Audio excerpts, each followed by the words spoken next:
Hello, all my viewers, and today I'm going to take this question from optics. And question is from the topic curve, spherical mirrors.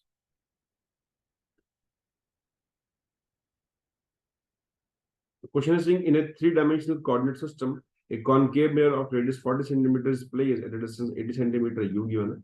An object placed at origin is given velocity दे दी उसको. Find out the magnitude of velocity of its image. Velocity कितनी होगी image की वो हमें निकालनी है.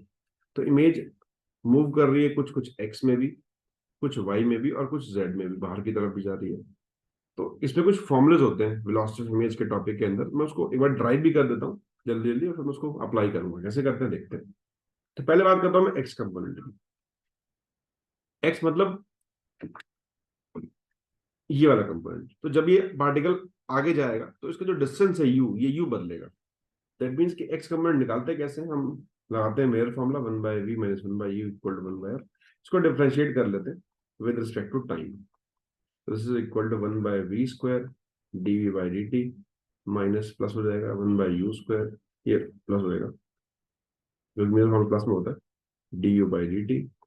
और focal length तो कांस्टेंट है 0 बिकॉज इस ऑब्जेक्ट के मूव करने से u बदलेगा और v बदलेगा, f नहीं बदलने वाला. तो dv/dt is equal to -v²/u² into du/dt. और ये this is velocity of image and this is v²/u² and this is velocity of object but for x component only. तो पहले हम ये निकाल लेते हैं. तो u कितना, u देखा जाए, u दे रखा है हमको -80 क्योंकि लाइट ऐसे जा रही है, ऑब्जेक्ट ये. और f दे रखा है आपको r/2. r 40 है जो कि खुद नेगेटिव होगा बिकॉज सेंटर भी इस तरफ ही होगा इसका. तो -20. सो 1/v = 1/f - 1/u. f निकाला जाए, f is -20, u is +80. 80 LCM आ जाएगा -4 + 1.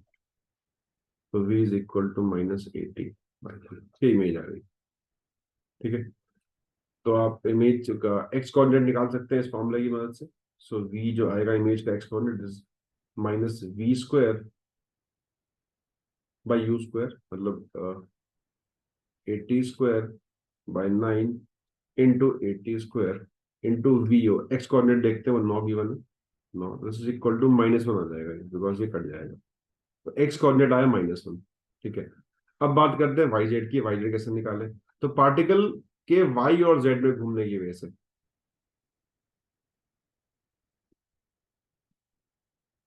मतलब अगर पार्टिकल वाई में ऊपर जाए, लेंस रखा है और पार्टिकल अगर वाई में ऊपर मूव करे, दैट मीन्स कि जस्ट वेट अ मोमेंट.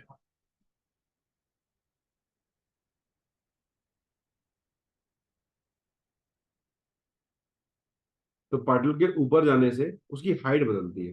तो जो और अगर बाहर आ रहा है ऊपर जेड में तो भी उसकी हाइट बदलती है, एक्सिस से डिस्टेंस बदल जाता है उसका. तो इसको हम वाई और जेड की लॉस निकालते हैं मैग्निफिकेशन से. एच आई इक्वल टू होता है m इंटू एच ओ. उसको मैं डिफरेंशिएट कर लूँ तो di/dt equal to m dho/dt plus ho dm/dt. अब यहाँ हो कह रहा है ऑब्जेक्ट पॉइंट है इसका जो यहाँ रखा हुआ है, इस इंस्टेंट पे निकालना है. तो यहाँ पे रखा हुआ है ओरिजिन पे. दैट मीन्स कि जो जी हाइट है ऑब्जेक्ट की वो 0 है, तो एच ओ 0 है. So this will be give you m dho/dt. so this is the formula to finding velocity in y and z direction. तो मैग्निफिकेशन देख ले कितना आया. मैग्निफिकेशन निकाल चुके हैं. मेयर का होता है -v/u. सो -v/u करेंगे तो this is equal to -v है 80/3, u है 18 नेगेटिव में, तो दिस इज इक्वल टू -1/3 आएगा मैग्निफिकेशन. तो वेलोसिटी ऑफ, अगर मैं सिर्फ y की बात करूँ तो दोनों के लिए फॉर्मूला ये वाला है. सो vi इक्वल टू m जो है -1/3 और जो ho है y में बात करते हैं 6 है, तो दिस इज -2 हो जाएगा. तो पहले z का निकालता हूँ. Same formula vi equal to -1/3 जो हाइट ऑफ dho/dt है, मतलब वेलोसिटी इमेज की होती है. तो दिस इज -1. तो ये नेट अगर वेलोसिटी देखें तो x में निकाली हमने कितनी, -1. सो -1 i कैप. y में निकाली -2 j कैप. z में निकाली -1 k cap. So this is the velocity of image net. तो दो चीजें हैं इसमें कि अगर कोई इमेज की वेलोसिटी निकालनी हो तो उसका जो x कंपोनेंट है वो आप ऐसे निकालेंगे इस तरीके से, और y z कंपोनेंट इस तरीके से निकालेंगे। इसका अगर मॉड ले लें, क्योंकि पूछा हमसे क्या है कि मैग्नीट्यूड कितना वेलोसिटी का, तो उसका आप मॉड निकाल सकते हैं। तो this will give you 1 square plus 2 square plus 1 square, and this is equal to under root 6. So under root 6 is the answer of this question. I believe कि आप लोगों को क्लियर होगा। मैंने इस क्वेश्चन को पूरा सॉल्व किया थोड़ा जल्दी। तो this is all about this question. Thanks for watching.